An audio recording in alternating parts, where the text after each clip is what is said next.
Episode of the Everblack Podcast is brought to you by Deathwish, Hotrods and Kustoms. Check out their Instagram for all their new t-shirts, caps, beanies, cups, and the all-new Atomic Death lineup.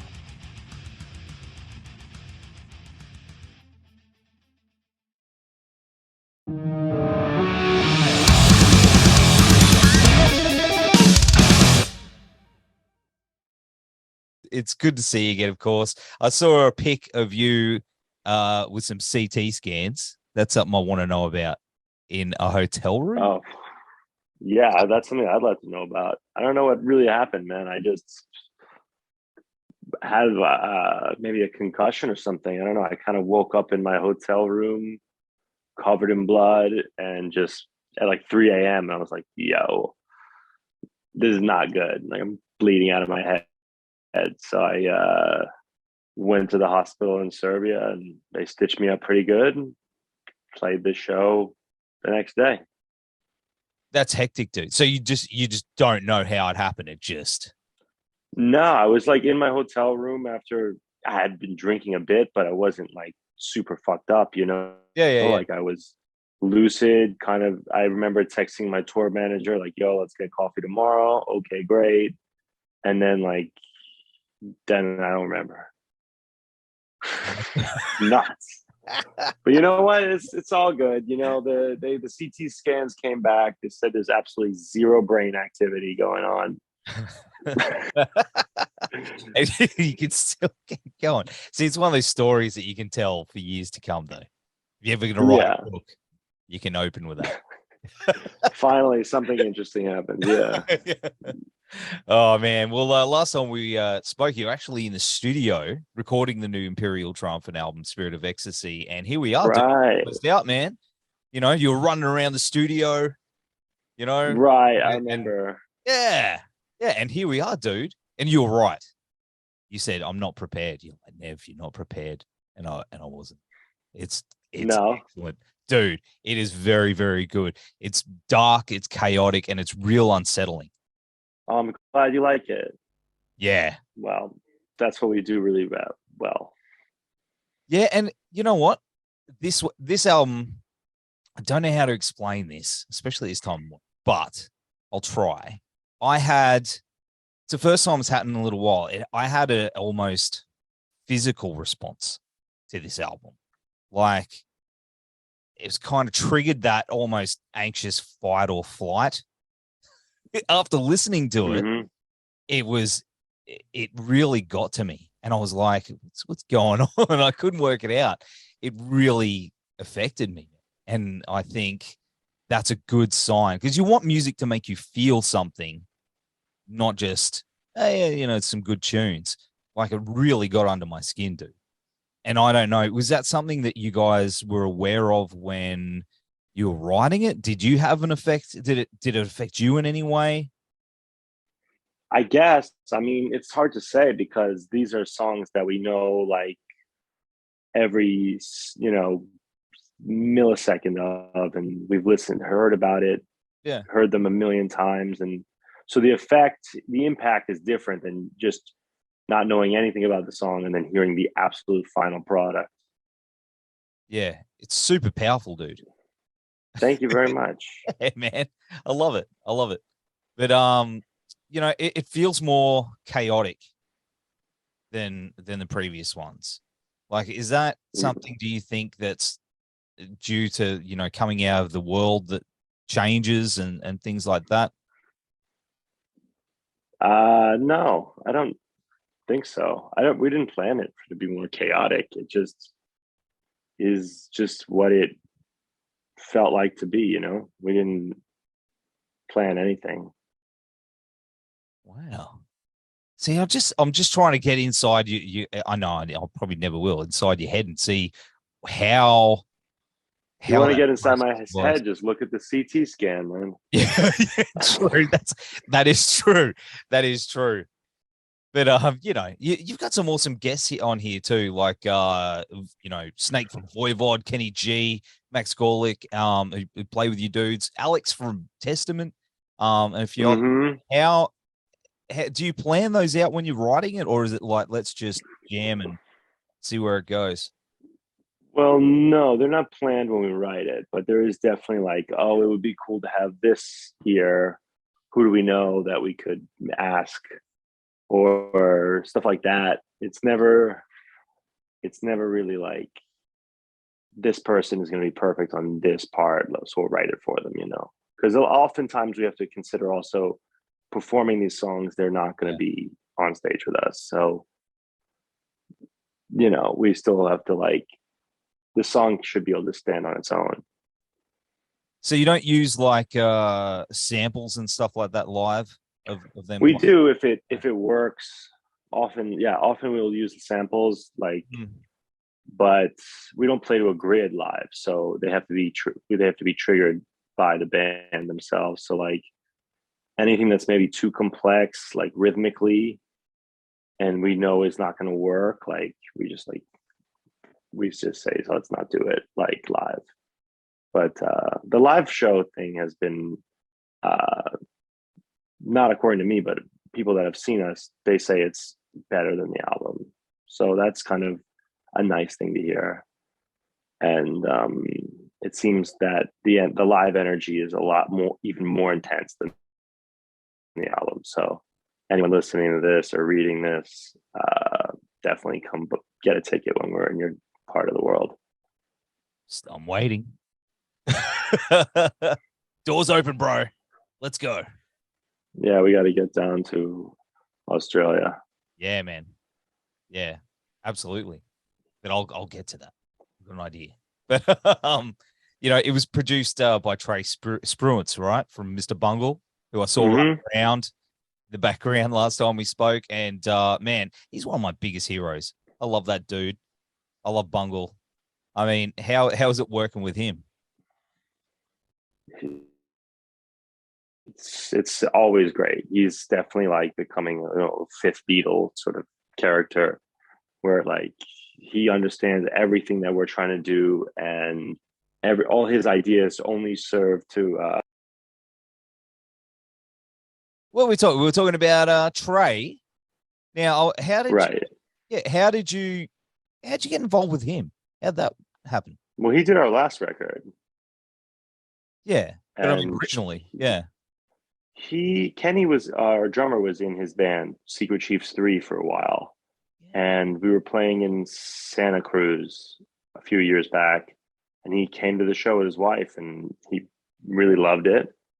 After the show, he came up to us and said, "Hey, would you guys be interested in having me produce the next album?" And we kind of were like, "Yeah, that sounds pretty great. Let's try it out. Let's roll the dice, see how it goes." And given his pedigree of the music he's put out, it was a pretty safe bet. Like, I wasn't worried that he was going to change the music for the worse. So we put all our chips on him, and it paid off pretty big. Were you a Bungle fan growing up? Yeah, I love Bungle and Secret Chiefs 3, and even he's just an unbelievable guitar player that I think people don't even really realize until they hear his solo on Pleasure of Their Company. Man, he's insane. He is insane. I met him once down here, like at a place down here in Coolangatta, which is a far end of the Gold Coast, where Secret Chiefs played, and it was one of the best shows I've ever seen in my life. It was so intense. Nice. Yeah, man, it was like you wouldn't pick it, but it was the venue and everything, but it all worked out. It was such a good show. But man, but of course, when it comes to the band's imagery, I know you get probably asked a lot about the masks, but what's the origin of those? Like the actual design, did they come to you in some way? It's kind of like a slow process, I guess. The idea of doing masks came up, and then from that stemmed what they would look like. There was a design process. The idea of making them very Art Deco and gold was pretty quick. But then, slowly adding like the cloaks and the crests that are different for each one. And that was all just like a process that we slowly added to them, and they sort of took on their own personality. And I think it's it's been a really great creative outlet, and it helps bring a visual aesthetic to the music, which I think is very important in any form of music. I think it's incredibly powerful. Do you feel that when you put that mask on that it changes you in a way, that it channels something else inside you For sure. to the music? Yeah. Well, it's like when you put the mask on, you no longer can speak to the band. So we can only speak to each other with our instruments. And so the, whatever the set list is, whatever happens during the show, you got to just roll with it. And the conversation begins when the lights hit. And that's kind of been a really great experience as far as performance goes. That's awesome. Of course, you probably have your in-ears underneath it, right? No in-ears. Wow. No in-ears. Dude, that's insane. That is so cool. I love that. That is, we've like gotten pretty good at kind of rolling with the punches. Sometimes the club will have bad monitors or whatever. Everyone in the band has done shows where they couldn't hear themselves, or they could only hear themselves and shit like that. And it's just, part of being professional and just dealing with it.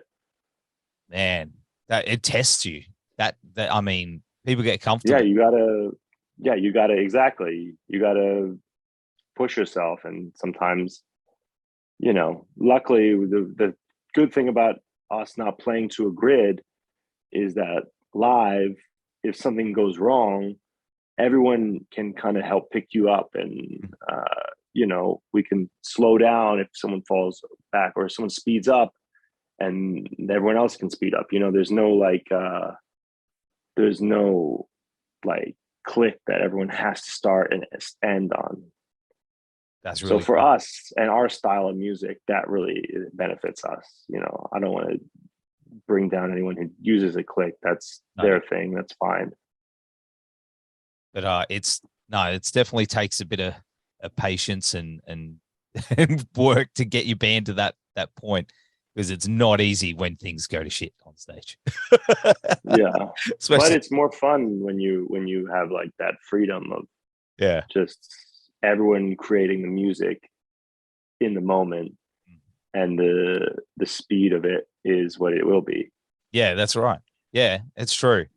I guess with the masks as well, you can't look over and give them the eye. When you can't do anything. Yeah, it's crazy. I played a show a few months ago where all I could hear on stage was dude, and it was nuts. And we were all looking at each other trying to lock in. It was just impossible. We made it work. It was just one of those gigs. You're just like, what do you do? Just gonna keep rolling with it. But man, you have an insane tour coming up. Like as you were mentioning before, those dates. I mean, you're hitting Europe, which is massive. That's next month, and then you're hitting the States with Zeal and Ardor as well. Dude, how's it prepping for that in I'd say the new world? Like rehearsals, or what do you mean? Just trying to put it all together, dude. Like with post-apocalyptic world, is it more difficult these days? I don't know, because we've never been this busy, so it's hard to say. We've never done this much touring in 1 year before all that stuff, so it's hard to say. But I don't give a shit. I'm gonna just do whatever it takes to get on stage. That's awesome. That's awesome. And of course, Zeal and Ardor, have you played with those guys before? No, we've never met them. Wow. Gotta say, man, like amazing band, but Manuel is like the best dude. You're gonna love him. He's like the coolest dude. He's awesome. Like, yeah, man. I like their music, so I'm sure they're all great guys. They are good, really good humans. I've met him once and spoken to him a bunch of times, and like every time, like I think you guys are going to get on like a house on fire. It's going to be really, really cool, man. That'll be a good bill. Yeah. Oh, I'm actually jealous, man. I'd love to see it down here. Hey. Yeah. Man, that would be cool. Maybe. Is there plans? Have you guys cooking up something for Australia? Not that I know about. Ah, come on, mate. It would be good. We got to get down to Australia. I'm sure they're ready for us, I think. We are, man. You've never been here yourself at all? No, man, never. It seems nice. Well, you know, it's like the Upside Down. You know, like Stranger Things. Everything's backwards. Everything's right. Yeah, because we're on the arse end of the world. So you just flip, and everything's right. Everything can kill you and drop bears. It's going to be worth it, you know. Yeah, full of Australians. It's going to be a good time, dude. Whenever it happens, but of course, I mean, you got the album coming up, big tour. Is there anything else you got planned in the future? Not that we can announce at the moment, but definitely, yeah, check out our website, imperial-triumphant.com, for all updates and tour dates and new merchandise and such. Yeah, man.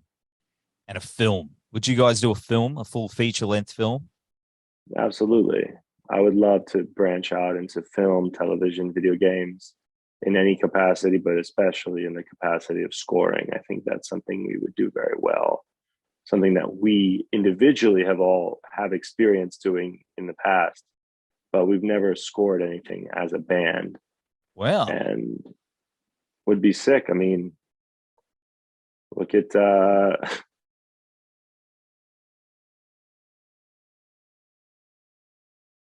in Dune. They did a great job. Yeah, that'd be cool. What have you scored? Just real quick. Oh, I mean, I have a degree in musical composition, so I've scored like a bunch of stuff in college and some stuff right out of college, like short films for people and small animations.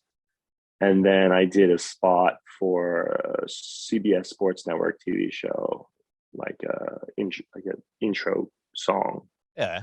That ran for a few years and stuff like that. But I kind of got out of it. It wasn't really like that kind of thing. Like the whole like commercial side is not really where I was digging. But like doing something more, in more of a cinematic aspect, or that's something I think we could do very well.